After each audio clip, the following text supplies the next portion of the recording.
queridos amigos, bem-vindos a esse momento especial de mais um encontro desse estudo da tríade psicológica Joana de Ângeles, nesse debate tão rico e proveitoso em cima dos livros da nossa benfeitora. Hoje, em especial, a continuação do capítulo 5 do Ser Consciente, Problemas Humanos.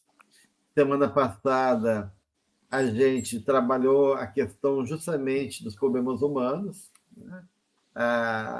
E todo o processo advindo dos conflitos e desafios que geram os gigantes da alma, né? Então, a gente trabalhou o ressentimento, o ciúme e a inveja, né?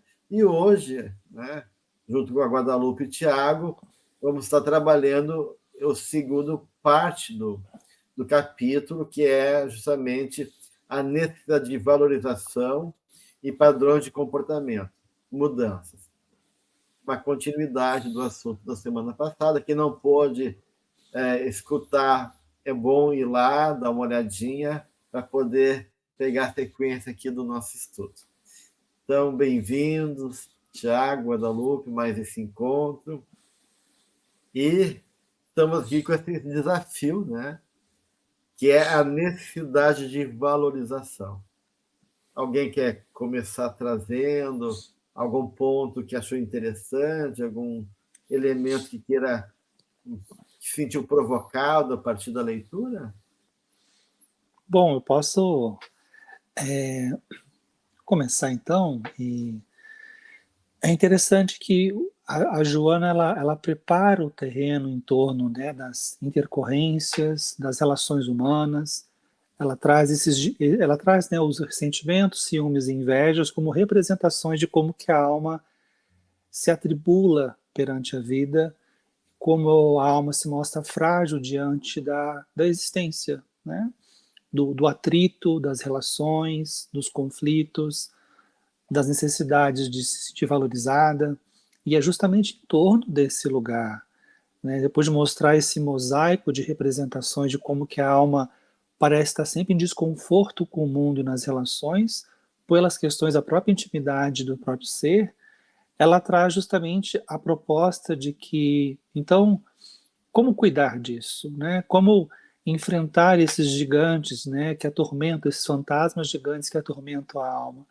E ela diz, é necessário que a alma encontre caminhos para se autovalorizar, né? Então ela traz um diagnóstico, né, do que está acontecendo no panorama da alma e das relações, e traz uma questão que é central, que é, para enfrentar esse fantasma é necessário que algo se estabeleça, né? Ela diz, há um fenômeno psicológico que é a necessidade da alma de valorizar-se. Agora, como que a gente pode se valorizar se a gente não se conhece?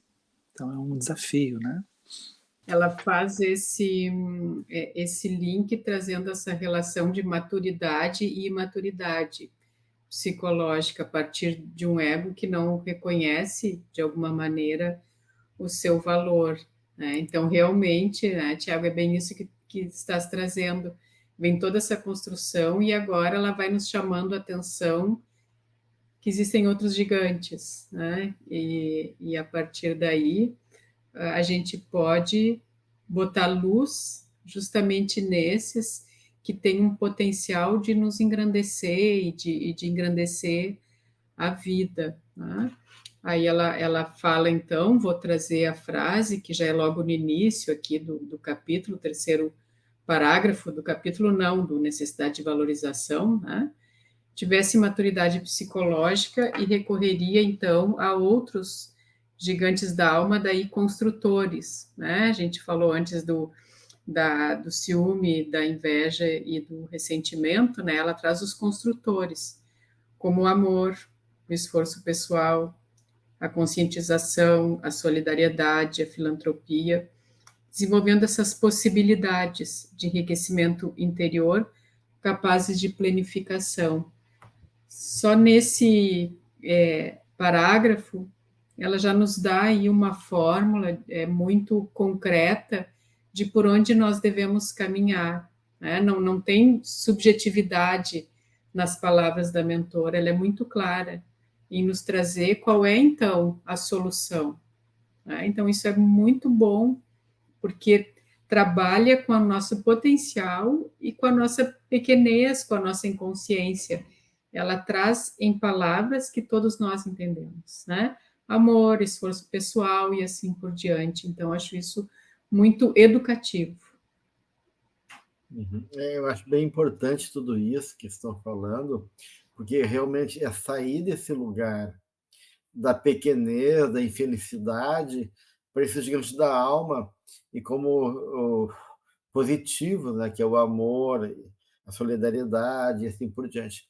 Mas como o Tiago colocou, né, esse desafio começa, né, justamente por um processo, né, que, que é o autoconhecimento. Né? Eu acho que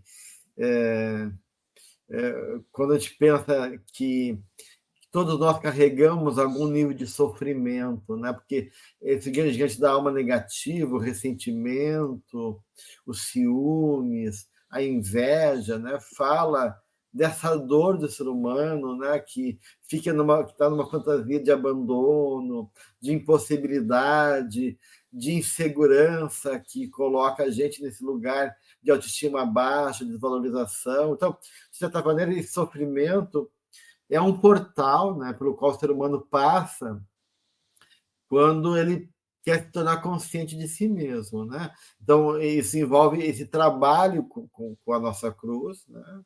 E responder. Né? Eu acho que a grande questão é como nós lidamos com o sofrimento e como a gente torna a nossa vida mais sofrida do que deveria. Né? Então, me parece que esse caminho aqui de valorização não é evitar o sofrimento, não é criar um desespero para uma autovalorização que não é mágica. Ninguém vai se autovalorizar sem, não, agora, a partir da manhã, eu vou ser um cara hipervalorizado, vou gostar de mim. Né?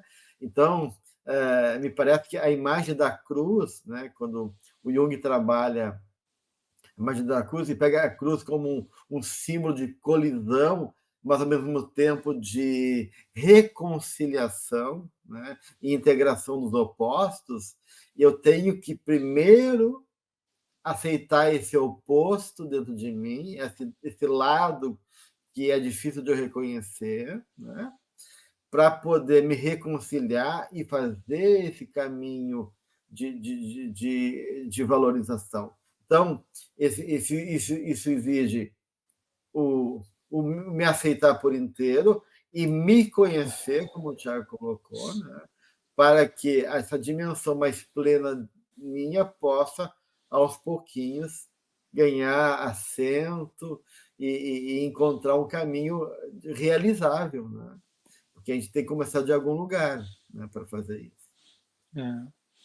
O ponto que me chama a atenção nesse trecho que foi lido, né, é que, na verdade, quando fala, né, solidariedade, filantropia, as pessoas, quando estão em sofrimento, elas tendem a um recolhimento, né, elas tendem a se afastar, na verdade, o isolamento como um lugar até de manejo do conflito, não relação com o mundo, e muitas pessoas, às vezes, não entendem essa terapêutica da filantropia, de um cuidado social, de engajamento em uma atividade, que a questão não é o engajamento na atividade filantrópica em si, é o contato com a realidade. Eu vejo que a alma entrando em contato com o mundo e se permitindo se reconhecer valorizada sendo útil, mas é esse contato que pode permitir justamente um enriquecimento que ela se vê ainda constrangida por não se perceber nesse lugar, né? De infantilmente ela se vê esvaziada ou sem uma representação de propósito, né? Não tem uma idealização de aspirações que vê que possam ser possíveis de serem conquistadas. Então a ideia de ir para o mundo é uma ideia também da alma se permitir o constrangimento da relação ou das relações para que ela possa viver a experiência e, como você disse, né, ela entender que o sofrer, os conflitos, as dificuldades, elas são inerentes da própria existência e que não há como escapar desses processos, né?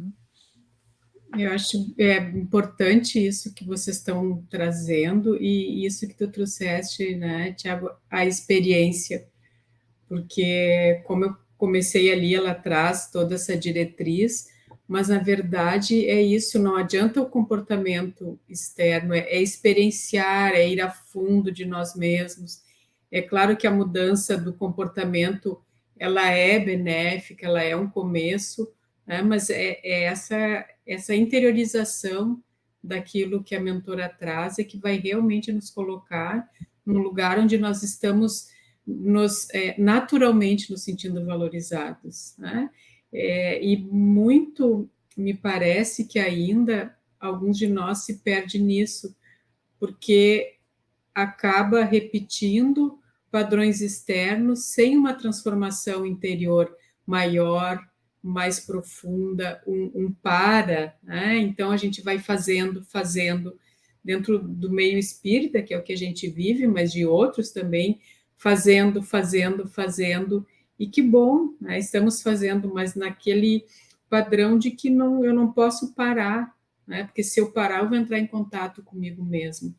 Então, essa questão de nós irmos para o mundo é importante, né, de nos doarmos, mas concomitantemente desse olhar interior, de ter um tempo para nós, né, para realmente poder estar inteiro com o outro, de corpo e alma, não só de corpo, por maior que seja, por melhor que seja a nossa boa vontade e intenção.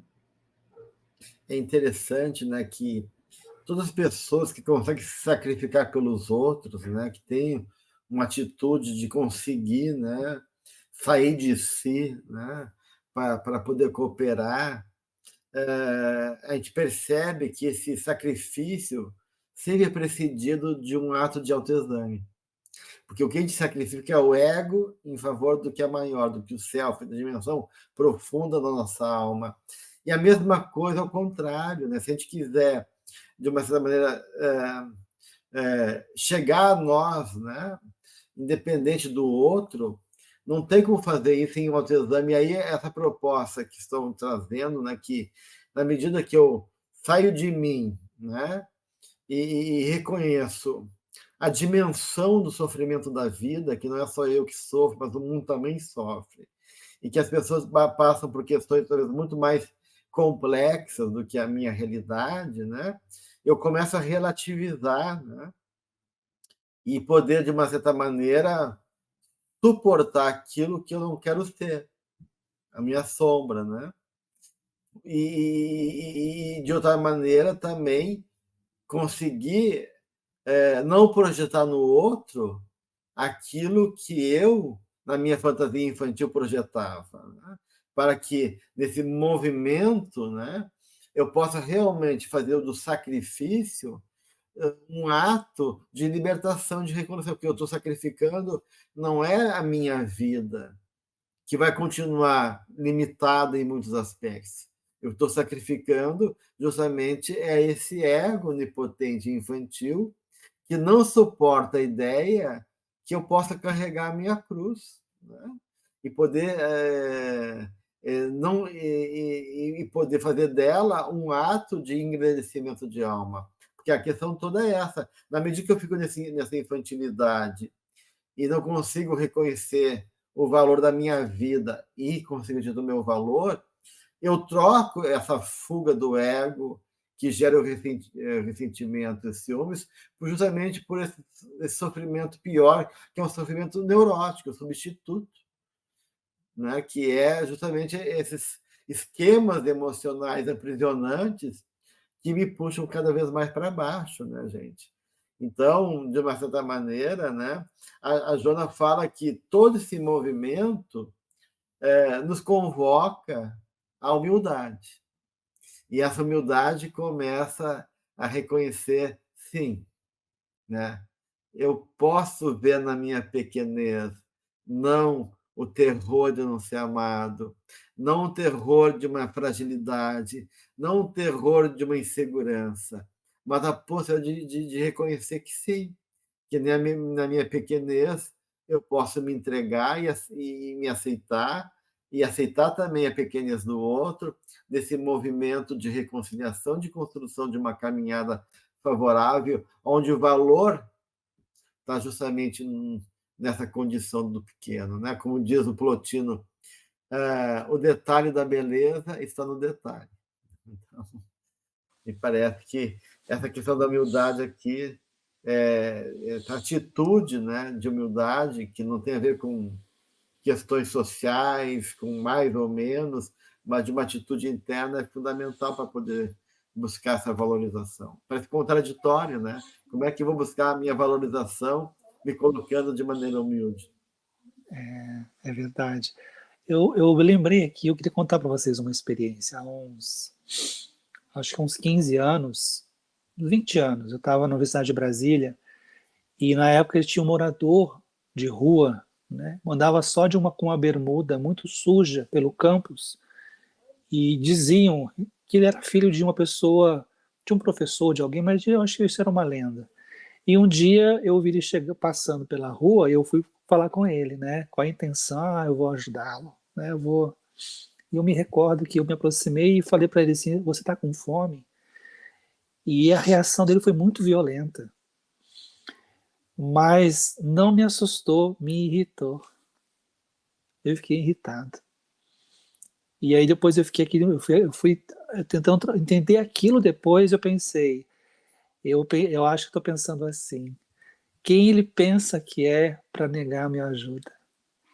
Eu vim tão bem intencionado, eu vim tão generoso, e ele está negligenciando, ele tá recusando isso tudo. Eu pensei, gente, que falta de humildade da minha parte, né? Porque eu desconsiderei a condição dele, possivelmente até com uma condição clínica né, e em saúde mental, e pensei em mim.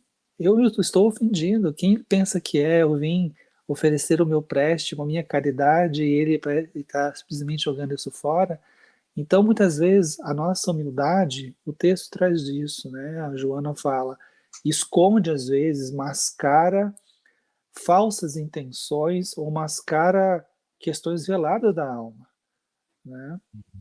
E que muitas vezes elas são despertadas em situações inusitadas como essa. Foi um aprendizado interessante para mim, né? É interessante, né? Porque realmente há esse jogo, né, bem intencionado nosso, ainda mais nós espíritas, né, que lemos e conhecemos questões, mas esse movimento às vezes fica justamente na superfície, né, porque não que a gente não tenha uma boa intenção, mas essa boa intenção vem justamente mascarando as dificuldades nossas que a gente não quer olhar, né? Então a gente às vezes simplifica essa dinâmica a partir de um rótulo, né? De uma persona de humildade, mas que no fundo carrega também a necessidade de ser aceito, de ser amado, de ser valorizado, né? Como a Joana fala, essa perspectiva que é do ego e não do céu. E que fala da nossa ferida também narcísica, né? Da nossa insegurança, da nossa fome. Então, se a gente não reconhece isso, né? Como diz a benfeitora, não podemos fugir de nós mesmos, e nem dos fatores arquetípicos coletivos. Né? Ou seja, acho muito profundo essa questão que ela coloca aqui, né? Que tem fatores arquetípicos, ou seja, temas que se impõem na nossa vida, né? E que representam atualizações do passado, temas recorrentes, esses arquétipos como temas que vão e voltam e que representam padrões difíceis de se libertar, né? E que não tem como mascarar e evitar, e não tem como fugir de nós mesmos. Então, como é difícil a gente conciliar esse lado que sim que é verdadeiro, né? A gente às vezes está com uma boa intenção, mas sem negar, né, todo esse outro lado que pertence à nossa pequenez e limitações que está junto, né, que vai junto com a gente. E que a gente não vai poder deixar em casa, ó, fica em casa que agora eu vou fazer tal coisa. Né? Então, são questões realmente que nos desafiam de certa maneira. Eu achei bem interessante quando ela trouxe essa questão da humildade, que, né, com exemplo fica melhor ainda, para que a gente tenha essa percepção, porque isso é muito frequente, nós buscamos isso, mas quando, eu achei lindo quando ela diz a humildade é uma conquista da consciência que se expressa em forma de alegria e de plenitude, né? Não tem desprezo por si mesmo, não tem desconsideração pela própria vida, enfim, né? Porque daí sim tá trazendo um lado oculto da vaidade, e isso nos chama de novo a razão de perceber como é que nós estamos nos relacionando com isso dentro de nós.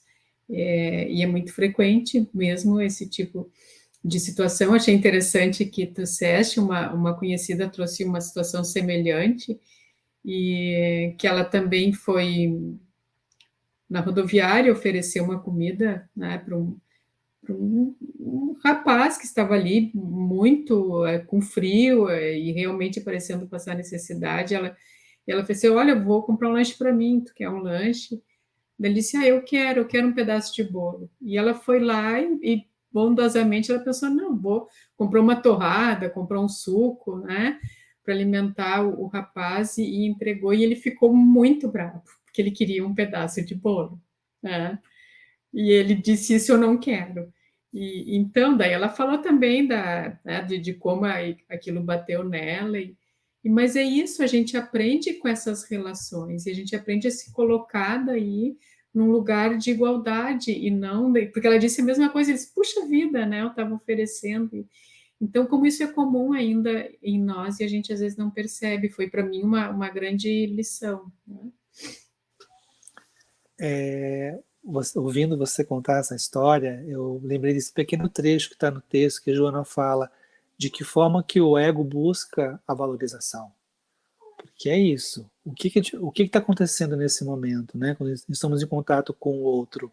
Se a gente está reivindicando a nossa valorização, a maneira como a gente vai estar interpretando e lidando com o comportamento do outro nada mais é do que um reflexo desse processo. Então, quando ela diz, né, de que das reações equivalentes, de que a pessoa reivindica eu amo você, esperando que o outro fale necessariamente, né? Eu amo você também. E eu, quando ninguém me ama, realmente ninguém me ama. Então, é um movimento muito, muito empobrecido, no sentido de como, por exemplo, a gente compreende os estímulos da vida. Se as intercorrências, se as relações, se o movimento que a vida nos traz pelas circunstâncias e as pessoas, eles sempre trazem algum contributo em relação a processos nossos, né? Então, quando ela diz da maneira como a maneira como a gente reage ao mundo, como a gente se comporta, por excelência, é uma imagem representativa da nossa intimidade, de como que a alma, na verdade, está se relacionando e se vinculando com o mundo. Então, a tonalidade afetiva, os sentimentos, as emoções que florescem nas nossas reações, dizem muito, de maneira muito apropriada sobre o que se passa dentro de nós, né, em relação às nossas reações e à nossa leitura perante a vida, né? E aí eu acho que é uma coisa bem importante que ela finaliza, que o importante não é a resposta do mundo, e nem o que tu espera do mundo, né? Mas justamente a tua presença verdadeira ali, né? Como quando a pessoa quis oferecer alguma coisa, é essa presença que importa. Não importa se é bolo ou não, eu posso chorar junto com o outro, então não tenho nada para te dar, mas ele pode chorar junto, né? Então, de uma certa maneira, e a gente fica muito nesse lugar que não é da presença amorosa, mas que é justamente das necessidades dramáticas de cada um de nós que estão escondidas. Ou se esconde nesse ideal, não, eu vou dar o melhor para ele, né? E aí eu estou me colocando como alguém que está sendo caridoso, mas eu não estou enxergando o outro, eu estou preso na minha imagem, ou eu nego a minha necessidade de outra maneira, dizendo assim, me colocando como pequeno demais, né? Não merecendo, e aquilo que ela fala assim, né, que que esse aspecto da gente, né, a gente isola, né, partes nossas, como se colocasse como vítima, e não dá chance para elas também serem reconhecidas num jogo, né, para evitar o reconhecimento e conflito com essa necessidade. Então, seja num ponto do outro, né, ou eu projetando de maneira ideal, ou eu que me colocando e me apequenando, nos dois lados eu estou negando a minha necessidade. E se eu nego quem eu sou, a minha necessidade, eu não estou sendo humilde, né? E não estou me reconciliando comigo mesmo. Como é que eu vou, de uma certa maneira, daí poder realmente chegar no outro e verdadeiramente enxergar ele como ele é? E ter a humildade, então, de poder compor com a vida dentro dos limites das condições que cada um pode dar. Então, toda essa questão aí retoma, né, nessa ideia da importância de uma relação honesta. Então, acho que a humildade começa exatamente com isso, com uma honestidade comigo mesmo. Eu posso até não ter coragem de dizer isso para o mundo ainda, mas eu tenho que começar comigo, eu ser honesto comigo. E aí, realmente, alguma coisa pode começar a se modificar, no sentido de que nessa honestidade eu aceito, e esse é um caminho realmente verdadeiro de um valor real que está começando a ser construído dentro de mim. Eu gostei muito ali quando ela traz esse nosso padrão de ficarmos nos debatendo entre as sombras do passado e o futuro de luz, né? E aí me vem essa imagem do ser boiando num sentimento de nada, numa pouca percepção do sentido da vida, naquilo que existe de mais precioso e, de certa maneira, de único, né, que é o presente, de único no sentido de ação e de vivência. E isso, para mim, é muito importante quando ela traz, porque é a partir daí que se consegue a transformação, a mudança, e existe essa tendência para que se fique ou no passado de sombra, ou no futuro de porvir, de luz, não negando a possibilidade, né, do futuro, nem nos trazendo junto.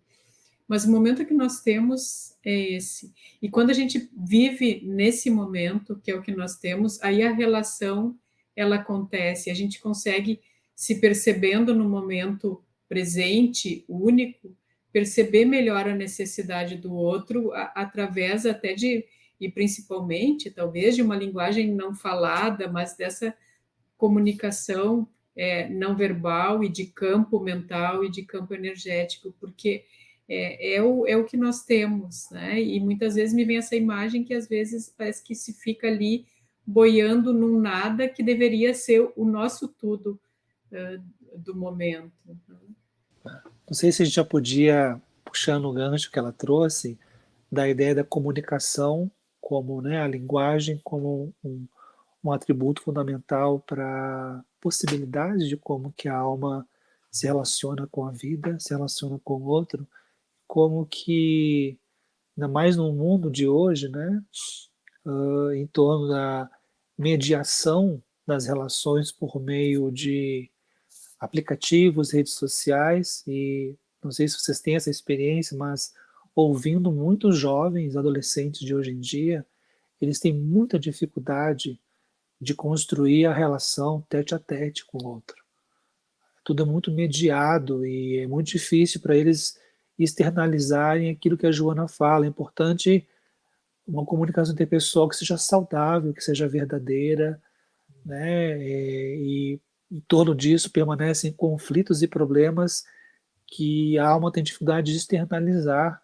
Então parece que a tecnologia ela vem como auxílio, mas de alguma forma, para algumas almas, reforça um lugar de não conseguir falar explicitamente algo em que consegue, às vezes, escrever, consegue, muitas vezes, em redes sociais, postar uma imagem, um texto, se referenciando a alguém ou alguma coisa que está acontecendo com ela, mas ela não consegue traduzir isso na relação direta. E aí, quando a gente pensa numa ideia de comunicação interpessoal, a gente precisa reconstruir um lugar do indivíduo se perceber de que ele precisa falar e que ele precisa ouvir também. Ele tem que ser capaz de ouvir o outro, né, numa sincronia de amadurecer para o diálogo, que é tão difícil, né? Eu acho que tem uma questão muito importante aí, né, Tiago, que ela já vem trazendo até chegar aí na questão da comunicação, né, que é vital, que é justamente essa relação interpessoal, né? Então ela vai tá falando desde o início do capítulo sobre o quanto as relações, né? Ela fala assim lá na insegurança do bebê, né? Que vai enfrentar porque os pais não são perfeitos. Então, ela está sempre falando do como a relação ela é a fonte básica para esses processos todos de insegurança, de transformação, de humildade. Então, só chegamos, né, nessa questão da comunicação, a esse desafio da comunicação, se chegarmos junto ou antes no desafio de como nos relacionamos conosco mesmo e com o outro. Então, eu acho que esse encontro, né, essa dificuldade de se perceber, de se encontrar, de enxergar o outro como ele é, de realmente se abrir, né, para poder estabelecer vínculo, né, é fundamental para poder começar, a partir disso, criar um espaço de troca, de comunicação, de confiança, de se expressar e de uma certa maneira, ir encontrando esse caminho de familiaridade, né? de irmandade, esse caminho de encontro que a comunicação nos possibilita, e, enquanto movimento, libera energias, cria entendimento, nos dá esse lugar da intimidade que afetivamente nos cura e assim por diante, né? Então,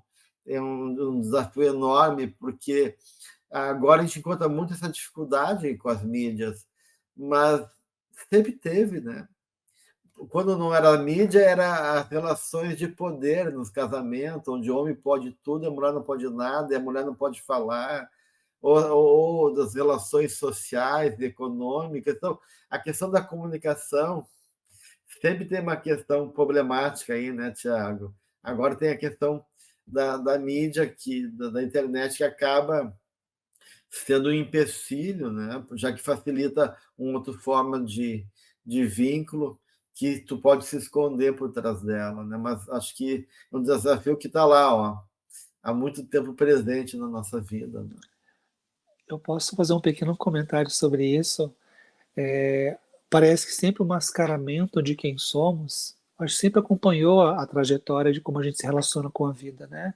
O quanto a gente não consegue ser de fato autêntico, mas não quer dizer não ser ético, mas de fato a gente mostrar quem a gente é, e esse mascaramento de quem somos parece que na contemporaneidade assumiu um lugar de que a aparência ou o simulacro ele se intensificou, ele se amplificou de uma forma em que as pessoas a gente tenta ser uma coisa que a gente não é, tentamos parecer aquilo que nós não somos, só que isso na captura do olhar do outro vincula, produz admiração, reconhecimento, mas que na verdade é uma aparência, não é o real, né? Não é o ser na essência, nas suas necessidades, e que se comunica por aparências. É muito curioso esse fenômeno, né? Não, estava pensando nisso que o Tiago trouxe e o que tu estavas falando da complexidade de algo que verbalizar é simples, que é o autoconhecimento, e desses jogos que a gente faz. E como hoje em dia a gente percebeu a relatividade até da questão da mídia, né? Porque tem vezes que se consegue uma escuta ativa a partir mesmo de uma fala do Zoom, do StreamYard, enfim, de uma fala via online, né? Mas às vezes nós estamos cara a cara, corpo a corpo, e ali está totalmente desestruturada a relação. Então, claro que, grosso modo, é óbvio, concordo plenamente que essas questões da mídia acabam matando, entre aspas, algumas questões da relação. Mas o que eu estava pensando é isso, como, às vezes, cara a cara, seja na família, seja no trabalho, naqueles lugares que, de novo, eu volto à questão do presente, que é onde mais se tem a chance de escutar, né? Nós perdemos essa chance. E aí a gente não tem a desculpa de que está num meio virtual. A pessoa está ali, mas quando ela está falando, eu já estou pensando no que eu vou responder, eu não estou ouvindo. Então, estavas falando aí, eu concordo com isso, mas o que eu estava pensando e refletindo é isso, o quanto se perde nesses pequenos e recorrentes encontros do dia a dia, onde que bom que a gente vá mudando, mas grosso modo ninguém escuta ninguém, né? A pessoa está falando, eu já penso o que eu vou responder, então isso também é um lugar que a gente não percebe que é uma grande chance, né? Não é só quando senta ali, quando está com amigo, não, é no trabalho, é na fila, enfim, né? E a gente perde essas oportunidades. Eu acho que eu acho que na questão da comunicação tem esses desafios todos que ela trabalhou antes no capítulo, né? A nossa insegurança, o nosso medo, o medo de ser aceito ou ser rejeitado, o jogo do ego, que quer impressionar o outro e não quer revelar a sua fragilidade, não quer se colocar vulnerável. Então, na questão da comunicação, tem justamente esse movimento, né, da persona, da máscara social, ou das limitações neuróticas que é inerente a cada um de nós. Mas, independente disso, né, todas as relações humanas têm algum tipo de pacto, mesmo que inconsciente. Né? Então, a comunicação vai acontecer. Então, se eu não der espaço para uma comunicação honesta e afetivamente convidativa, né, há o subentendido. Né? Então, né, e o comportamento fala. E nesse comportamento que fala, tu assume papéis num pacto inconsciente com o outro. Então, se eu sou aquele cara que sempre imponho, por exemplo, na minha necessidade, e o outro sempre aquele que acata, então há uma comunicação aí sendo estabelecida onde eu posso abusar e o outro vai se sentir sempre na condição daquele que está querendo preencher e dar conta desse abuso, né? Então, os papéis vão se constituindo nessas comunicações veladas e inconscientes, que é determinado naturalmente pelo comportamento. E por isso que justamente poder realmente trazer, expressar o que vai, é a possibilidade de a gente quebrar esses papéis, de a gente poder autorizar novas possibilidades de compreensão e de recursos. Mas o quanto isso é difícil, né, gente? O quanto isso é difícil, porque justamente a gente já está acostumado, né, a um padrão da qual a gente habitou ser aquilo que a gente é. Né? E mesmo que neuroticamente, tem esse desafio que a Juna coloca do quanto mudar é ansiogênico também. Né? O quanto mudar põe em xeque, né, a estrutura egóica e que é, de uma certa maneira, ameaçador para o ego. Então, bem ou mal, é um caminho que eu já conheço. E aí que ela coloca a importância daí, né, do quanto essa comunicação desempenha um papel essencial e da gente poder trabalhar nessas duas tipologias, o introvertido e extrovertido, para entender, então, esse esquema, né, de padrões que fala não só a comunicação, mas o padrão que é comportamental, que é via como a gente comunica as nossas questões. Eu fui te ouvindo e eu me lembrei de uma pequena história. Eu imagino que foi um encontro reencarnatório de um pai e uma filha em que a mãe faleceu, a irmã morreu cedo e sobrou os dois. ele já idoso, acamado, e quem sobrou para cuidar foi a filha. E ela sempre muito, né, uma relação conflitiva, nunca conseguiam conversar no gosto da história familiar, então sobrou justamente os dois para tentar um caminho conciliatório. Por um ano cuidou dele numa cama, ele consciente, mas acamado, e ela dizia para mim, eu esperei até o último instante de pedir perdão por tudo que ele fez contra mim, mas ele não falava nada. Pedia comida, pedia alguma água, mas não falava mais nada. Comunicação interrompida, né? Só que aí, na última noite, antes de ele entrar num quadro cianótico e ser hospitalizado e ir embora, ela disse que ele não pediu perdão, mas disse algo para ele que foi libertador. Disse assim, eu quero te agradecer por tudo que você fez por mim nesse um ano. Sem você, eu não sei o que seria de mim. Foi o perdão. Ela acolheu aquilo como um perdão. Então, eles tiveram uma comunicação, ela disse, foi uma conversa assim, de meia hora, mas que parece que todo aquele passado foi ressignificado. Então, e vendo o pai partir e ter saudade daquele pai que havia machucado muitas vezes em vida, mas uma comunicação que permitiu que ela se libertasse de questões muito profundas. E o poder da palavra, né, e a maneira como ele conseguiu externalizar para ela o valor que ela tinha na vida dele, tendo os dois últimos de uma família residindo no interior do Brasil, e sem cuidar, sem condições materiais, mas ela disse assim, quando ele agradeceu a mim, foi grato a mim por ter feito tudo aquilo para ele, eu percebi que estava me libertando de alguma coisa muito, dissolveu em mim uma coisa muito profunda. E eu achei essa história muito bonita. Né? Mas tu vê, né, como é complicado, como a gente espera a formalização da palavra, né? Porque tu vê, ela criou uma expectativa de ouvir isso, né?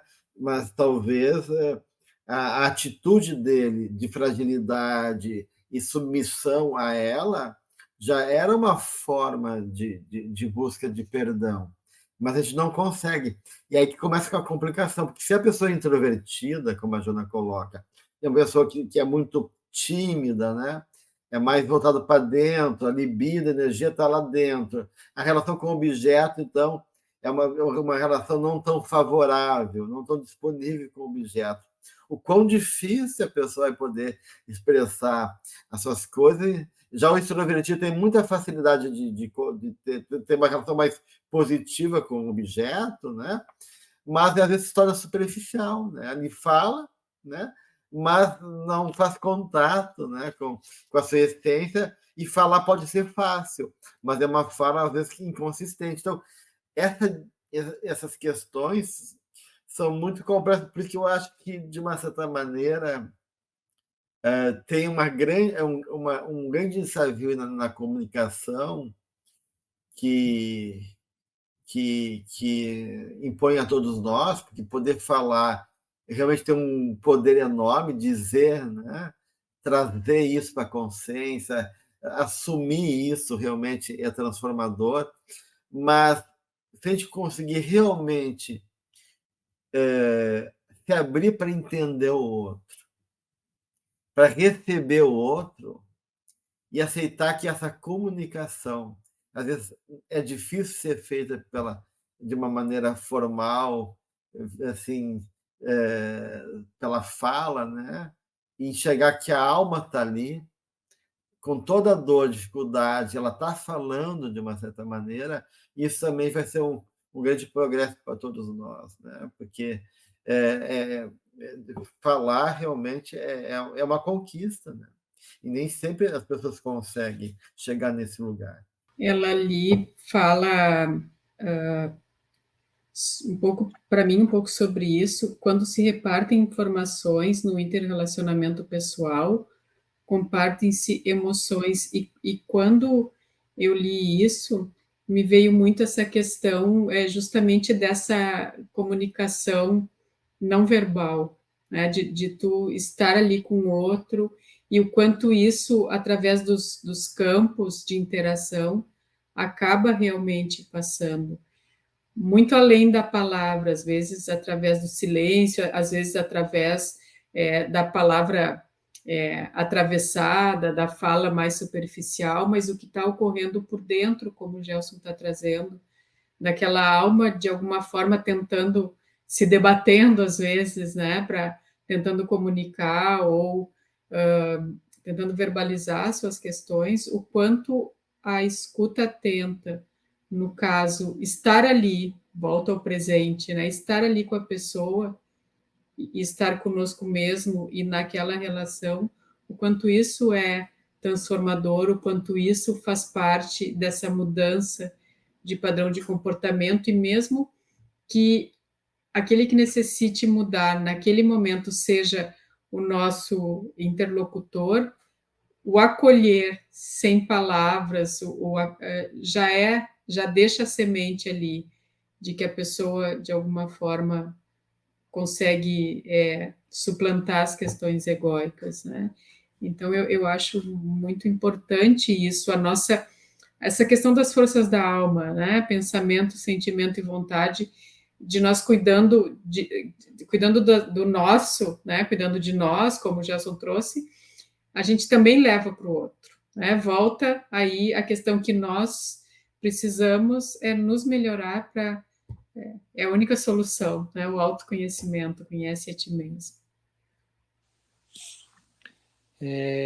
Parece que estamos falando de uma ética relacional muito, muito bela, e que ouvindo vocês, assim, eu lembrei de quantos encontros Jesus não teve, né?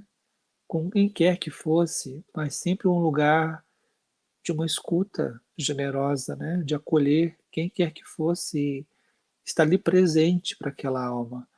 Muitas vezes, pelas intercorrências do mundo, quantas vezes nós nos percebemos desatentos, né? Estabelecendo contatos superficiais, preocupados com outras coisas, e aí nós não estamos presentes naquele lugar, ouvindo de fato o que a pessoa tem a nos dizer. Porque quando há de fato a conexão, né? E até na perspectiva que o Buber fala, né, do esse eu e tu que se conectam num movimento muito singular de reconhecimento mútuo, há um processo que, por meio desse diálogo, né, a Joana fala, né, se autoanalisa, se troca, se identifica e facilita, por meio desse intercâmbio, a compreensão de si próprio e do que está acontecendo em relação ao sofrimento, às necessidades do outro, né? Então, mas me vem muito uma ideia de não julgamento, de cuidado, de escuta, uma escuta generosa, aberta, franca. E aí ela vai para uma dimensão transpessoal, né? De que, na medida que a gente toma consciência dessa realidade espiritual, né? A gente pode exercitar, né, essa fala com Deus, né? E ela fala da importância, então, da oração, desse diálogo facilitado pelo Pai que nos ama, né? E que essa é uma fonte que ela sugere a gente buscar, né, como uma forma de poder destravar, liberar e ter nesse Pai, né, o exercício, né, do amoroso que nos acolhe e que está nos escutando, que a gente não está sozinho, né? Eu acho que isso é uma coisa importante. Ninguém está sozinho nesse mundo, né? E poder reconhecer isso e ter no vínculo com Deus essa prática, né, da prece, dessa conversa aberta, profunda, sincera, é algo realmente muito salutar para a nossa vida que ela coloca aqui, né? Vou complementar aqui rapidinho.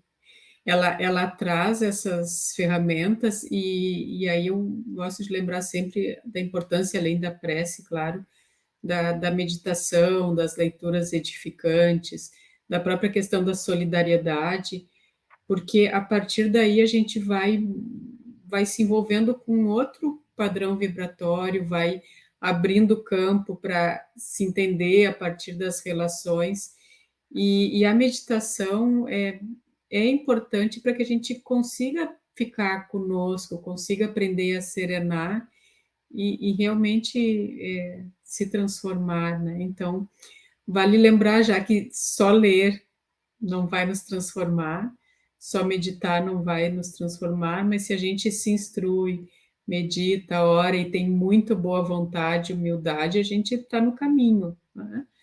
Caminho que tem que ser sólido, mas que ele é vagaroso mesmo, né? O que a gente precisa é seguir. E aí tem uma questão que ela coloca, né, que a vida se renova por si mesma. Então, é da vida, né, é da lógica amorosa, esse movimento, né, da vida, da energia circular, dessa troca, desse intercâmbio que envolve, né, trabalho, cooperação, e aí essa consciência que ela traz para todos nós, que somos seres em mudança, né? Que nós estamos aí, né, sempre nos movendo, né, para um novo, para uma nova perspectiva, um novo olhar, integrar algum elemento, descobrir uma faceta nova e poder, daí dentro disso, né, Guadalupe, nesse movimento de estar aberto, né, para a vida, né, mesmo com a nossa dificuldade, né, e quebrando os padrões do passado, que são muito difíceis. Né? Ela fala aqui, né, essas contenções impostas pelos arquétipos, né? São padrões que começam lá nos instintos, que vão ajudando nós a nos organizarmos e estruturarmos a nossa caminhada, mas depois vão se tornando hábitos arraigados que, em vez de ajudar, vão impedindo o nosso movimento na medida que a gente se identifica por demais a esses padrões. Né? E é muito difícil mudar. Então, se a gente não se permite, né, a reconhecer que a gente precisa se renovar, né? Que a gente precisa, que a gente não está pronto, aceitar que a gente não está pronto, né? E poder, então, ter esse ato de humildade que ela coloca lá anteriormente, não tem como, é muito difícil mesmo. Daí é realmente a gente deixar para a vida, e a vida tem que bater muito para poder ir quebrando daí essas amarras que a gente se agarrou, né, por esse condicionamento de identidade da qual a gente está aprisionado. Então, refletir sobre isso acho importante, né? Ela fala, puxa, a nossa célula se renova a todo momento, a vida se renova, a natureza se renova, o universo, né? Tem estrelas nascendo, estrelas morrendo, então a vida tem esse inspirar e expirar, esse movimento, né, de contração, de introversão e extroversão, e que a gente possa fazer essa dança, né? Estar aberto a esse convite da vida, e sem a exigência neurótica da perfeição, mas no esforço sincero de querer ser melhor. Né? Acho que isso foi importante, né? que eu queria reforçar aqui em cima dessa colocação aqui de Joana. Deixa eu fazer um pequeno comentário. Tem uma obra do espírito Pastorino, né, o querido Carlos Pastorino, chamada Impermanência e Imortalidade. Joana trabalha o conceito de impermanência no sentido da renovação de tudo na vida. E que a essência, o espírito que vai agregando valor para essa imortalidade, ele passa por constantes modificações. Então, esse trecho final desse capítulo, ela impulsiona essa ideia. Olha, é uma continuidade, né? Muitas vezes tomamos certas verdades como absolutas, ou o espírito humano, dependendo da forma como ele compreende a vida, ele toma para si certas verdades, depois se tornam cálices muito amargos em torno das escolhas que se faz, e com o nosso próprio querido André Luiz, né, se vê defrontado com uma realidade pela qual ele não havia se preparado, ele acaba se refugiando justamente naquilo que fazia sentido para ele, né? Ou a família, os condicionamentos que ele tinha. Então, esse movimento da impermanência, ele é um chamamento para que a alma seja sempre se renovando, buscando caminhos novos, né? Para que possa conquistar a si mesmo. E aí essa noção de imortalidade é fundamental, né? Ela reforça isso, né? Esse jogo entre o que é transitório, né, impermanente, dos papéis, das experiências, do ego, dessa conjuntura que é importante, né? Porque a gente precisa dela, né? O corpo, a cor de pele, as questões sociais, a profissão, tudo isso faz parte da nossa caminhada, mas não deve, a gente não pode ficar identificado, ou seja, a gente tem que ver através a partir desse olhar de imortalidade, né, que sustenta a nossa vida, como esse jogo da fantasia que a vida nos coloca, né, nesse drama, nesse teatro, onde nós assumimos novos personagens, refazendo os temas importantes para a gente, né, aonde o espírito pode se experimentar. Mas é isso que está em jogo. É justamente o desvelar da nossa alma, para que essa essência que nos habita enquanto imagem divina possa florescer cada vez mais, né, na totalidade do nosso ser. Né? Então, essa questão da imortalidade, da impermanência, são questões bem importantes mesmo, né, Tiago? E assim como a complexidade de cada ser existencial, onde ela traz ali mais no final, que nós somos diferentes, ninguém é igual, e que não se tem como fazer comparações a partir das aparências, né? Por mais que a gente se perceba um pouco melhor, o que está vendo aqui é esse momento da vida espiritual. E é nessa complexidade, dessa diferença, que justamente a gente aprende na irmandade, evoluir, né? Porque somos diferentes, complexos, de certa forma misteriosos, porque a gente não se conhece como um todo, né? Conhece o potencial, enfim, mas ao mesmo tempo nós temos esse lugar comum de busca de plenitude e de comunhão com o Criador. Então é muito bonito isso que ela traz, né? Para a gente não se comparar e também a nossa unidade com o minúsculo na unidade com o maiúsculo. Né? É importante essa coisa da singularidade e do quanto se conhecer é difícil. Tanto é que quantas surpresas a gente tem quando desencarna. Eu não tenho consciência realmente da minha real condições, do que realmente é verdadeiro em mim, né? Eu acho que e aí a gente vai desencarna, às vezes é um susto, né? Em relação à imagem que a gente tem de nós mesmos, né?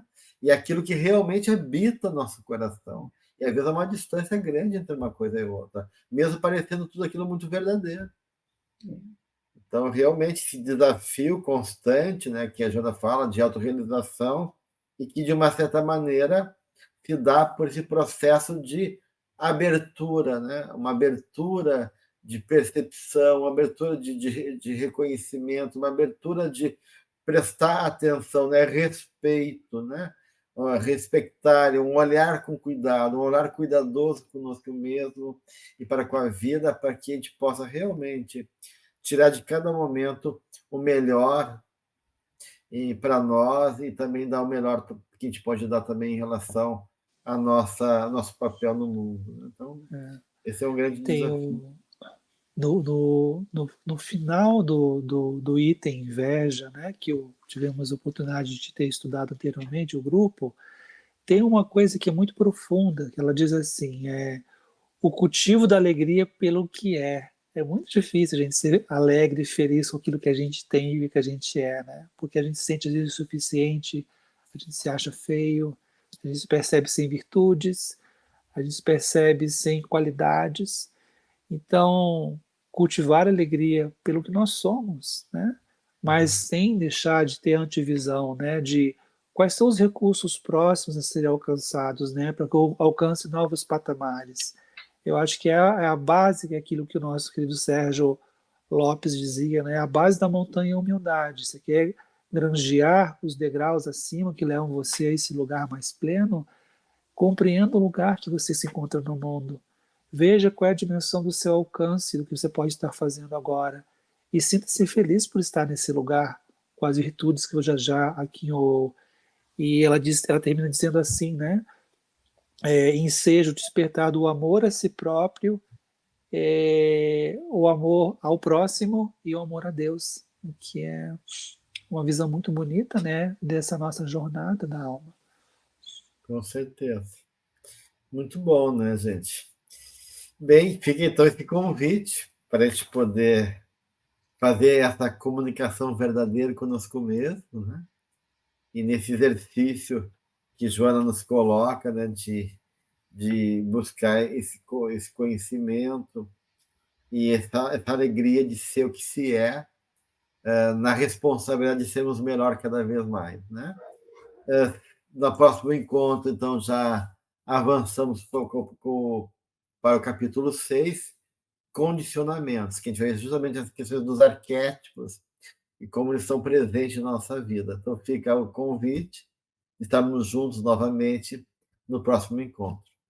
Obrigado a Tiago, a Dalupe, um grande abraço a todos, que Jesus os abençoe e até a próxima aula. Tchau.